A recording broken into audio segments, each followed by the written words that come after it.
Praise the lord. గల్తీలకు రాసిన పత్రిక 5వ అధ్యాయం 22వ వచనం.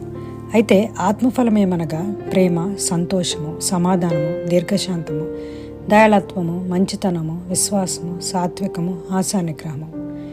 ఈరోజు ఆత్మఫలం మంచితనం. మత్తయి 19వ అధ్యాయం 17-18 వచనాల్లో, అందుకైన మంచి కార్యమును గూర్చి నన్నెందుకు అడుగుచున్నావు? మంచివాడు ఒక్కడే. నీవు జీవములో ప్రవేశింపగోరిన ఎడల ఆజ్ఞలు గైకొనమని చెప్పెను. అతడు ఏ ఆజ్ఞలు అని అడగ్గా, యేసు నరహత్య చేయవద్దు, వ్యభిచరించవద్దు, దొంగిలించవద్దు, అబద్ధ సాక్ష్యం పలుకవద్దు, తల్లిదండ్రులను సన్మానింపము అని. యేసుని తెలుసుకున్నప్పుడు మనం ఎవరికైనా ఏదైనా అవసరం వచ్చినప్పుడు చెయ్యాలి అంటే మనల్ని వెనక్కి పెట్టుకుని ముందుగా వాళ్ళకి సహాయం చేయాలి. ఏదైనా ఇచ్చేటప్పుడు అవసరం ఉన్న వాళ్ళకి ఇవ్వాలి.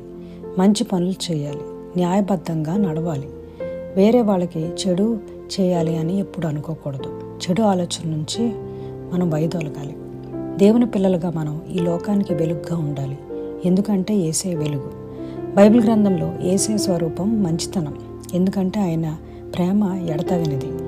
అందుకే ఆయన మన కోసం తన ప్రాణాన్ని అర్పించారు.